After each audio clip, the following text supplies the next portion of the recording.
Les murs du fort royal de l'île Sainte-Marguerite, au large de Cannes, gardent encore les traces du plus mystérieux prisonnier de l'histoire de France. Le 30 avril 1687, aux premières lueurs du jour, le gouverneur de l'île, Bénigneux de Saint-Mars, nommé par Louis XIV, traverse fièrement la place d'armes du fort, accompagnant son plus énigmatique prisonnier, l'homme au masque de fer. Son arrivée entraîne beaucoup de commentaires à Cannes, puisque certaines personnes l'ont vu masqué. Il semblerait que ce prisonnier est masqué parce que c'est une personnalité connue et qu'il détient un secret qui risque de mettre la royauté en péril. Ce prisonnier qui débarque sur l'île Sainte-Marguerite en avril 1687 vient d'exil et auparavant il avait passé un certain nombre d'années au donjon de Pignerol. C'est d'ailleurs M. de Saint-Mars qui est toujours son gardien. M. de Saint-Mars qui est prié par le ministre de venir d'abord faire un séjour sur l'île pour faire aménager 2 prisons suffisamment sûres pour le prisonnier.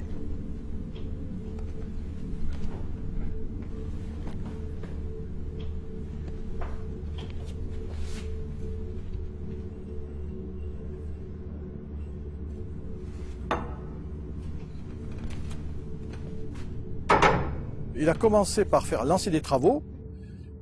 Il est allé chercher son prisonnier, il l'a mis dans la petite cellule qui est au dos du château. Et ce prisonnier reste 6 mois. Ce n'est qu'au début de l'année suivante que les prisons sont prêtes. Monsieur Louvois, je me donnerai l'honneur de vous dire que les 2 nouvelles prisons que j'ai faites selon vos commandements sont achevées. Elles sont grandes, belles et claires. Et pour leur bonté, je ne crois pas qu'il y en ait de plus fortes et de plus assurées dans l'Europe.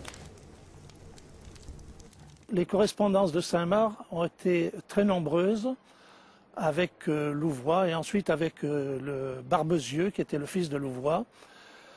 Une chose un peu particulière, c'est que M. de Saint-Mars s'est vanté d'avoir fait les plus belles cellules d'Europe, plus vastes, plus lumineuses. Il était très fier de son travail.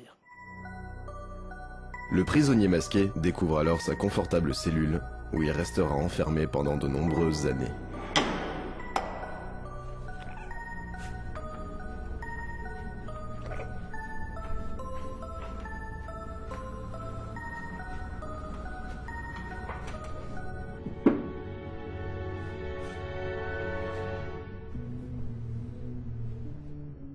Ce prisonnier était traité avec de grands égards, mais personne ne pouvait l'approcher.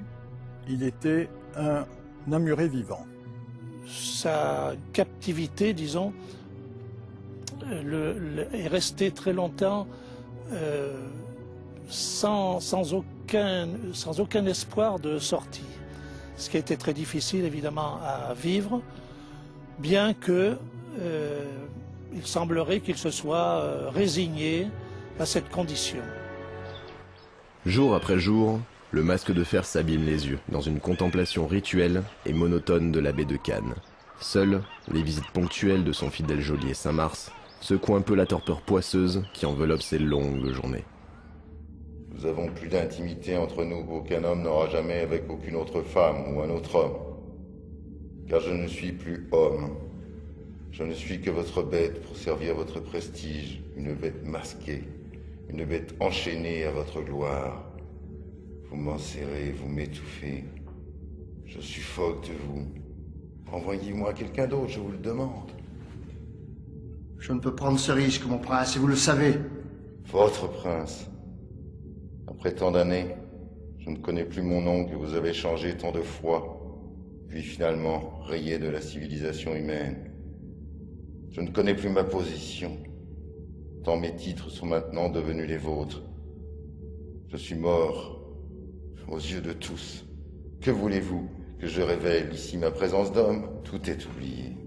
Rien n'est oublié. Pas un mot de plus ou je vous fais priver de... Privé de quelle autre humanité? Je vous l'ai dit, je ne suis plus que votre bête.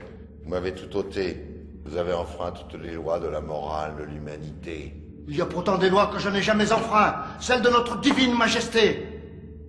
Je vous tuerai, je vous le jure, si vous les enfreigniez.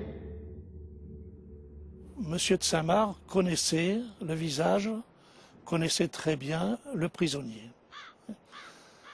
Le médecin qui venait voir ce prisonnier, qui était souvent malade, lui l'auscultait, lui regardait la langue, puisque c'était le premier acte en médecine pour déterminer une maladie. Le médecin soulevait le masque, mais ne pouvait pas voir tout le visage, il pouvait lui voir que la langue.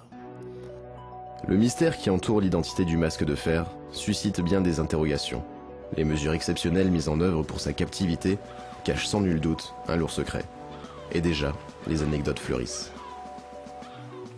Et nous avons quelques renseignements de la part de Voltaire, qui était un peu le précurseur de la presse, je ne dis pas à scandale, mais bon, à cette époque, qui parlait beaucoup sur ce prisonnier-là, qui en a fait le masque de fer. Aujourd'hui, évidemment, ce n'est pas encore bien approfondi comme histoire.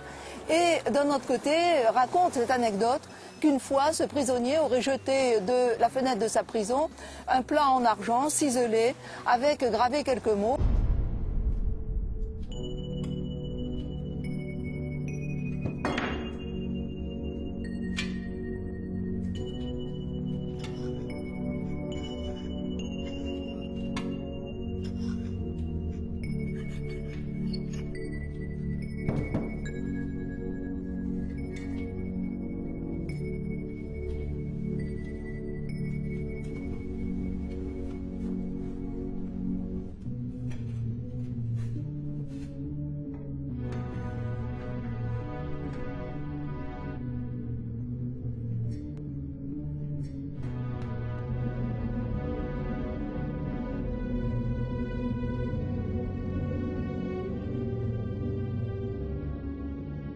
Un marin qui était à la pêche devant le fort a trouvé une assiette qui venait d'être jetée d'une cellule. Lorsque ce pêcheur illettré l'a rapporté dans ses filets et l'a montré au gouverneur Saint-Marc, celui-ci en a pâli, vu le contenu notamment des termes dont on ne saura jamais rien. Autant d'histoires romanesques qu'alimentent le mystère. Bientôt, des hypothèses sont avancées, des noms sont évoqués. Le mythe du masque de fer est en marche. C'est donc un personnage important, c'est quelqu'un que l'on traite avec des égards, c'est quelqu'un qui a un valet, d'ailleurs la cellule qui est à côté porte toujours le nom de cellule du valet, c'est quelqu'un que l'on respecte, mais c'est quelqu'un que personne ne doit voir, personne ne doit approcher.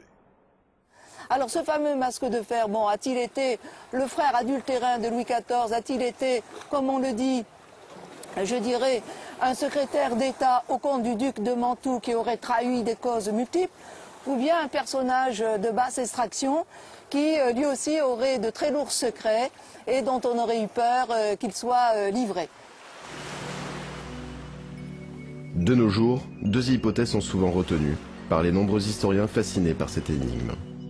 La première suppose que derrière le masque de fer se cacherait le surintendant Fouquet, condamné par Louis XIV à la détention perpétuelle dans la forteresse de Pignerol, en Italie, depuis 1664, et dont la fin est mystérieuse. La deuxième hypothèse propose Eustache d'Angers, arrêté pour des raisons obscures en 1669, et emprisonné à Pignerol où il sera placé au service de Fouquet. L'arrivée du masque de fer sur l'île Sainte-Marguerite apparaît donc comme l'épilogue passionnant d'un mystère historique orchestré par le ministre Louvois, qui dans une lettre datée du 8 avril 1680 annonce la mort de Fouquet et la mise au secret des nommés Eustache d'Angers et du dit Larivière, ses deux valets emprisonnés avec lui à Pignerol. Cette lettre est considérée pour la plupart des historiens comme l'acte de naissance de l'homme au masque de fer. À partir de là, on a tendance à penser que Louvois a peut-être menti. Mais ce qui le prouve définitivement, c'est une lettre que j'ai découverte, qui n'est pas présentée par les historiens. C'est une lettre que j'ai eue aux Archives nationales et qui explique que l'un des deux valets de Fouquet est mort un mois avant la lettre du 8 avril. C'est Louvois qui le dit très nettement. Il dit l'un des deux valets de Fouquet est mort.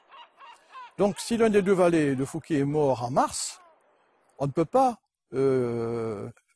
dissimuler les deux valets le mois suivant et les envoyer à exil. Donc ce document est exceptionnel. Il dérange beaucoup les partisans de la thèse Sage-Anger qui se sont toujours gardés de le produire. Et pourtant, ce document est à 2 numéros de référence de la lettre du 8 avril. Voilà donc ce qui m'a fait penser que pour des raisons de vraisemblance, mais aussi d'analyse de lettres, il y avait de fortes chances pour qu'il y ait eu mensonge, et dès lors, c'était Fouquet qui était la personne qui avait disparu. Fouquet ou danger, les deux thèses sont séduisantes, fondées sur de réelles recherches, mais l'énigme du masque de fer reste pourtant entière. Entre légende et réalité, elle semble se jouer des arguments des uns et des autres, et continue ainsi d'alimenter les passions d'historiens en quête de preuves irréfutables, jusqu'ici introuvables. Je pense que le masque de fer, il y a quand même un fond de réalité qui aujourd'hui suscite tout de même de la part des historiens beaucoup de recherches, mais nous ne sommes pas parvenus encore à établir une vérité historique. Le seul moyen peut-être de connaître la vérité, à mon avis, c'est de trouver le secret, et du secret, nous irons jusqu'au détenteur. Il y a de fortes raisons de penser que sa sépulture est dans le jardin secret. Ce qu'on appelle le jardin secret, c'est le jardin qui est à l'arrière du château. Donc je pense que Fouquet est encore de nos jours dans le jardin secret. Alors, par-delà les raisonnements, les déductions, les affirmations que suscite l'identité du masque de fer, pourquoi ne pas interroger une fois encore cette forteresse de Sainte-Marguerite, assoupie devant Cannes, mais dont les hautes enceintes gardent sans doute bien des secrets.